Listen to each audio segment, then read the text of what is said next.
Assalamualaikum warahmatullahi wabarakatuh. Jumpa lagi dengan saya Ahmad Rifai Rifan.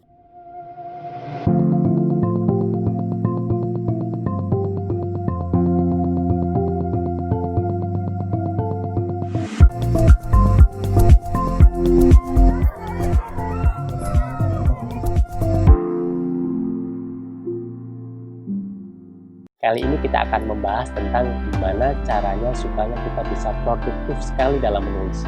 Karena ada yang bertanya, Mas Rifai itu bukunya kok banyak banget ya, bisa sampai ratusan judul gitu, itu kapan nulisnya, kapan waktu dengan keluarganya, kapan waktu kerjanya, kapan waktu ngurusin yang lain gitu ya. Sebenarnya proses menulis itu adalah aktivitas yang sangat fleksibel sekali. Kita bisa menulis dimanapun, kita bisa menulis kapanpun. Jadi enak banget gitu loh, nyaman banget ketika kita beraktivitas menulis. Karena bisa kita kerjakan di mana-mana, bisa kita sempetin kapan saja. Maka menurut saya yang paling penting untuk bisa produktif menulis adalah yang pertama, usahakan memiliki sarana menulis yang fleksibel. Sarana menulis yang fleksibel artinya apa? Jadi kemanapun kita bisa menulis. Misalnya ada orang-orang yang baru bisa menulis ketika dia di depannya ada laptop kemudian menulis panjang. Kalau kita mensyaratkan itu sebelum menulis, maka proses penulisan kita akan terhambat nih. Karena bisa jadi ada di tempat-tempat tertentu atau ada dalam kondisi-kondisi tertentu, ide itu muncul, ide itu datang, tapi kita sedang tidak membawa laptop misalnya, atau sedang tidak efektif ketika kita membuka laptop saat itu. Maka usahakan memiliki sarana atau media menulis yang sangat fleksibel, yang sangat mudah untuk kita bawa kemana-mana, mudah kita operasikan, mudah kita menuliskannya. Bisa dengan ballpoint atau kertas atau buku kecil gitu ya, yang bisa kita bawa kemana-mana. Atau sekarang kemana-mana kita kan bawa HP ya, bisa tuh kita menulisnya di note, di aplikasi-aplikasi ringan yang mudah untuk kita buka ketika ide itu sedang datang. Nah, prinsipnya adalah usahakan memiliki banyak tabungan atau simpanan tulisan, simpanan ide. Jadi usahakan kita punya sarana untuk mengikat ide yang hadir di kepala kita setiap saat, setiap waktu. Karena ide itu datangnya nggak mesti kan ya, bisa datang sewaktu-waktu, bisa hilang tiba-tiba gitu ya. Maka ketika ide itu datang ya cepat-cepat diikat. Salah satu cara mengikatnya adalah dengan cepat-cepat menuliskannya. Karena kalau kita nunda-nunda dalam menuliskannya, biasanya ide itu akan mudah sekali hilang, mudah sekali menguap begitu saja. Itu yang pertama. Memiliki sarana yang mudah untuk kita buka, mudah untuk kita operasikan. Kemudian yang kedua, ketika ide itu datang, segera tuliskan sebanyak mungkin tanpa mengeditnya terlebih dahulu, tanpa memperbaikinya terlebih dahulu. Karena ada orang-orang yang ketika dia menulis, dia cukup perfeksionis dalam menulis sejak awal. Sejak awal pengen tulisannya langsung sempurna gitu. Jadi baru dapat satu kalimat dibaca ulang, kayaknya kurang nyaman dibacanya. Baru dapat satu paragraf dibaca dari awal lagi, diperbaiki lagi. Akhirnya apa? Nggak selesai-selesai.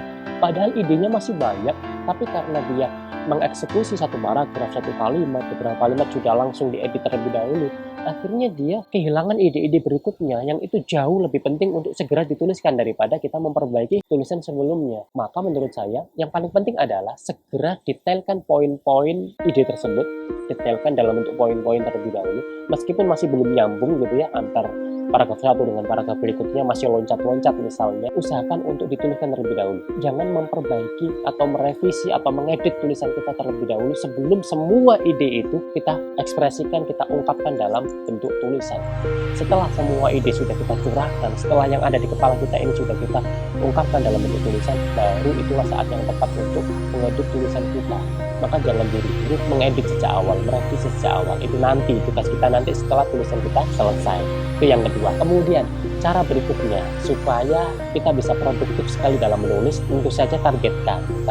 Kalau kita terus-terusan menulis tanpa ada target, kita nulisnya seenaknya, nggak ada kedisiplinan dalam menulis, lama-lama energi kita juga habis juga. Karena menulis itu adalah, sebagaimana yang saya katakan tadi, itu adalah aktivitas yang sangat fleksibel, bisa kita kerjakan kapanpun. Karena sangat fleksibel, akhirnya kita mudah sekali menunda-nunda aktivitas aktivitas tersebut. Besok aja lah, karena tidak ada kedisiplinan, akhirnya produktivitas kita akan terganggu juga. Maka mulai sekarang paksakan terlebih dahulu, paksakan setiap hari minimal berapa menit atau berapa jam kita sempatkan, kita sisihkan waktu kita untuk menulis. Misalnya satu hari harus menulis minimal 3 halaman gitu ya, 3 halaman. Itu rutinkan, dalam beberapa bulan insya Allah jadi deh buku gitu ya. Lama-kelamaan insya Allah akan menjadi kebiasaan yang susah banget kita hilangkan. Yang pertama terpaksa, lama-lama akan menjadi kebiasaan, lama-lama akan menjadi kebutuhan, sehingga nggak enak banget kalau kita sehari saja nggak nulis, itu nggak enak banget. Maka mulai sekarang latih itu terlebih dahulu, latih. Kemudian ketika ada ide, menulislah secara lepas, jangan terikat oleh aturan-aturan baku penulisan. Karena biasanya, apalagi penulis-penulis yang baru awal-awal itu ya, berpikir banget kata-kata bakunya seperti apa, ini kata penghubungnya bener atau enggak, ini mengawali kalimatnya atau tulisan sudah sesuai dengan ejaan atau belum. Jadi aturan-aturan seperti itu yang biasanya justru mengganggu kita dalam produktif menulis. Maka yang penting ide-ide tersampaikan terlebih dahulu, tulisan kita panjang terlebih dahulu. Setelah tulisan kita panjang, merevisinya itu nanti, mengeditnya itu nanti, tentang ejaan-ejaan itu bisa kita perbaiki nanti setelah semua tulisan itu sudah jadi.